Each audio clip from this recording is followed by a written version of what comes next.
नमस्कार विद्यार्थी मित्रांनो, आज आपण इयत्ता 7वी मराठी बालभारती यामधील असे जगावे कविता क्रमांक 15 या कवितेचा स्वाध्याय बघणार आहोत। या प्रकारे बघूया पहिला प्रश्न। प्रश्न क्रमांक 1, जोड्या लावा। यामध्ये अ गट आणि ब गट दिलेला आहे। अ गटामध्ये दिलेला आहे पहिला शब्द कवेत अंबर घेताना, याची योग्य जोडी आहे पाय जमिनीवर असावे। दुसरं काळीज काढून देताना, याची योग्य जोडी आहे ओठांवर हसू असावे। तिसरं शेवटचा निरोप देताना जगाला गहिवर यावा। आणि चौथं इच्छा दांडगी असेल तर अनेक मार्ग मिळतात। अशा प्रकारे या आपण जोड्या लावलेल्या आहेत। पुढचा प्रश्न बघणार आहोत। प्रश्न क्रमांक 2, खालील ओळींचा तुम्हाला समजलेला अर्थ लिहा। करून जावे असेही काही, दुनियेतून या जाताना, गहिवर यावा जगास साऱ्या, निरोप शेवट देताना। या ओळींचा अर्थ या प्रकारे आहे। या जगाचा शेवटचा निरोप घेताना म्हणजेच दुनियेतून निघून जाताना, मृत्यू येताना असे काहीतरी भव्य दिव्य कर्तृत्व करून जावे की सारे जग तुमच्या जाण्याने हळहळले पाहिजे, तुमची आठवण यावी अशी कर्तबगारी करून जा। पुढचं बघणार आहोत। प्रश्न क्रमांक 3, संकटात कसे वागावे हे कवितेच्या आधारे तुमच्या शब्दात लिहा। याचं उत्तर आहे या प्रकारे। संकटांना निर्भयपणे सामोरे जावे, त्यांना अत्तरासारखे छातीवर झेलावे, डोळ्याला डोळा भिडवून निडरपणे संकटाचा सामना करावा, संकटांना जशास तसे उत्तर द्यावे। पुढचा प्रश्न आहे प्रश्न क्रमांक 4, संकटांना न घाबरता तोंड द्यावे याविषयी तुमच्या वाचनात आलेल्या एखाद्या प्रसंगाचे वर्णन करा। याचं उत्तर आहे या प्रकारे। सुप्रसिद्ध कथा कादंबरीकार वि. स. खांडेकर यांची हरिणी व पारधी ही एक रूपक कथा आहे। हरिणी जीवाच्या आकांताने धावत होती। तिच्या मागे एक पारधी बाण रोखून तिचा पाठलाग करीत होता। धावत धावत ती एका पहाडाच्या टोकावर आली। खाली दरी होती नि मागे पारधी। पुढे जावे तर दरीत कोसळून मरण येणार, नि पाठीमागे साक्षात मृत्यू बाण रोखून। हरिणीने क्षणभर विचार केला। ती थांबली, निवडून पारध्याला सामोरी झाली, डोळे रोखून उभी राहिली। तिचे ते धैर्य पाहून पारध्याच्या हातातील बाण गळून पडला। म्हणजे या ठिकाणी हरिणीने संकटाला न घाबरता तोंड दिले, म्हणून तिचा या ठिकाणी जीव वाचला। अशा प्रकारचा हा प्रसंग आहे।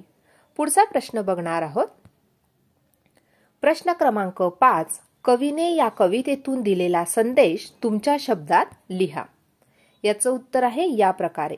निर्भयपणे संकटांचा सामना करत हसत मुख जगावे, दिव्य कामगिरी करतानाही वास्तवाचे भान ठेवावे, परोपकार करताना ओठी हास्य ठेवावे, जगातून निघून जाताना सगळ्यांच्या स्मरणात राहील असे कर्तृत्व करावे।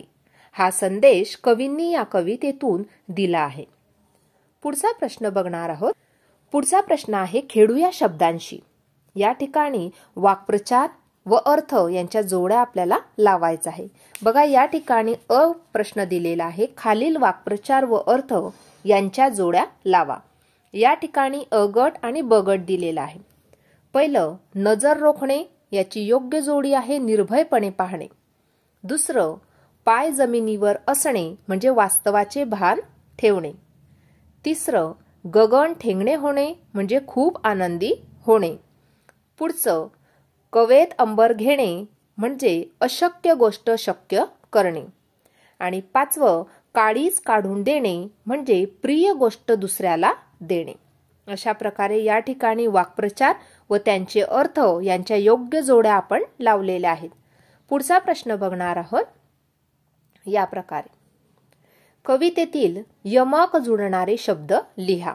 पहिला शब्द आहे अत्तर। या ठिकाणी अत्तर या शब्दाशी जोडणाऱ्या यमक जुळणारे शब्द आहे 70 आणि 72। दुसरा शब्द आहे ताऱ्यांची, त्यासाठी यमक जुळणारा शब्द आहे स्वप्नांची। तिसरा शब्द आहे जाताना, यमक जोडणारा शब्द आहे देताना. पुढचा प्रश्न बघणार आहोत. खालील अधोरेखित शब्दांसाठी समानार्थी शब्द वापरून ओळी पुन्हा लिहा. बघा आता या ठिकाणी अधोरेखित शब्द दिलेले आहे, त्यांसाठी आपल्याला समानार्थी शब्द वापरून ती ओळ पुन्हा लिहायची आहे. बघा आता या ठिकाणी पहिली ओळ दिलेली आहे, पाय असावे जमिनीवरती कवेत अंबर घेताना. या ठिकाणी अंबर हा अधोरेखित शब्द आहे. अंबरचा समानार्थी शब्द आपल्याला शोधून लिहायचा आहे. बघा या प्रकारची ओळ आपण लिहिणार आहोत. पाय असावे जमिनीवरती कवेत आकाश घेताना. दुसरं, असे जगावे छातडावर आव्हानाचे लावून अत्तर. या ठिकाणी आव्हानाचे जो शब्द आलेला आहे याचा समानार्थी शब्द शोधून नवीन वाक्य लिहायचे आहे. या प्रकारे लिहिणार, असे जगावे छातडावर संकटाचे लावून अत्तर. म्हणजे आव्हान शब्दाचा समानार्थी शब्द आहे संकटांचे. तिसरं आहे वाक्य, असे दांडगी इच्छा ज्याची मार्ग तयाला मिळती सत्तर. या ठिकाणी अधोरेखित शब्द आहे मार्ग. आता मार्ग या शब्दाचा समानार्थी शब्द आपल्याला शोधायचा आहे आणि नवीन वाक्य लिहायचं आहे. बघा या प्रकारे लिहू शकतो, असे दांडगी इच्छा ज्यांची वाटा तयाला मिळती सत्तर. पुढचं, नजर रोखुनी नजरेमध्ये आयुष्याला द्यावे उत्तर. या ठिकाणी आयुष्याला शब्दाखाली अधोरेखित केलेला तो शब्द आहे आयुष्याला.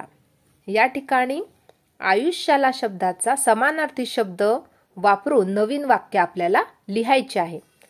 या प्रकारे लिहिणार, नजर रोखुनी नजरेमध्ये जीवनाला द्यावे उत्तर. पाचवं वाक्य आहे, स्वर कठोर त्या काळाचाही क्षणभर व्हावा कातर कातर.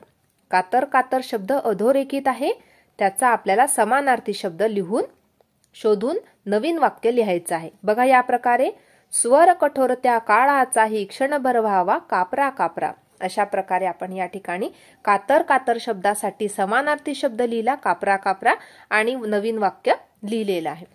अशा प्रकारे आज आपण असे जगावे या कवितेचा स्वाध्याय पाहिला. आजचा व्हिडिओ कसा वाटला ते नक्की कॉमेंट करून कळवा आणि व्हिडिओला लाईक, शेअर आणि सबस्क्राईब करायला विसरू नका. धन्यवाद.